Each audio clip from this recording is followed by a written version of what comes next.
Hello, welcome to my channel.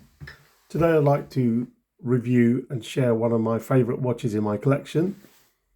And this is a Rotary Aquaspeed Submariner homage watch. I was given this watch about 7 years ago. I was thinking about buying a a Rolex two-tone Submariner. The watch at the time was about £8,000. I can't afford it, but I opted against it because I couldn't justify tying up £8,000 in a watch and then having to get it serviced by Rolex, only to get the parts replaced with newer non-original parts, as they always try to do. So here we have the Rotary Aquaspeed two-tone in blue, silver and gold, an absolutely beautiful interpretation of the Submariner. So these watches are called homage watches, as they are homages. They're like tributes to the original watch. So here we have it. It's an absolutely beautifully finished watch. The blue bezel is really nice. It's like a metallic-y blue color. You know, I love everything about it, including the fonts. The bracelet is very well done as well. It's a very solid bracelet in a sort of gold and silver finish. It has an absolutely beautiful edging on the bezel. If we look at the actual face of the watch, it is a blue color, but it's got a wonderful texture on it. It's a really nice texture, which it shimmers from certain angles. And then you have the date window as well, which is rather small.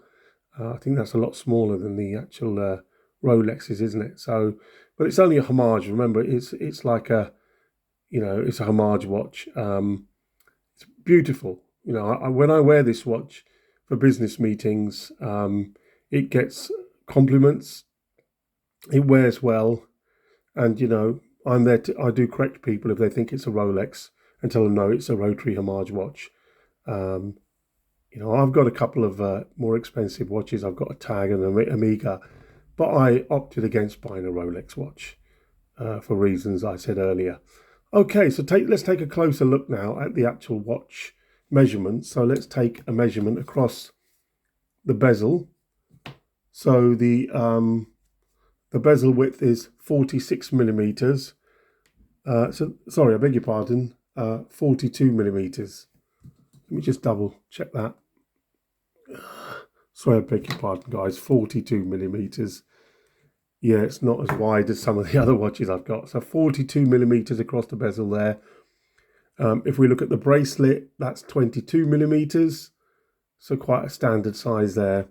And the depth of the watch is 17 millimeters. 17. So it's a really nice fitting watch, to be honest.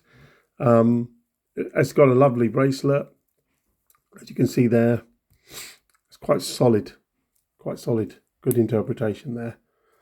And there we have it. It is a really nice watch. I'm really glad that my son helped me choose this watch.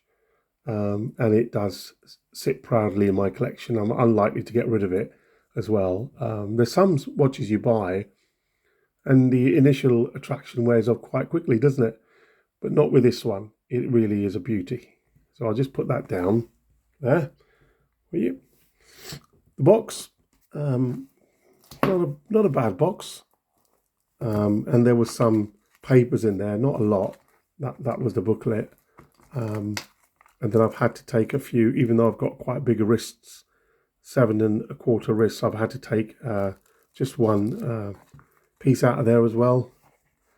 So, if you've got extraordinarily big wrists, you shouldn't have a problem with this watch because it's got plenty of scope to actually adapt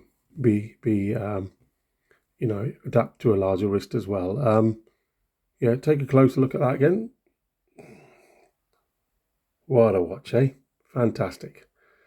I don't think it's available as a new watch now, but there are some available on the internet. But as I said, this is one of my favourite watches, and I do love wearing it when I wear a suit and have business meetings, or I'm dressing smart casual on the weekend. Thank you very much for watching, everyone. Enjoy. Thank you.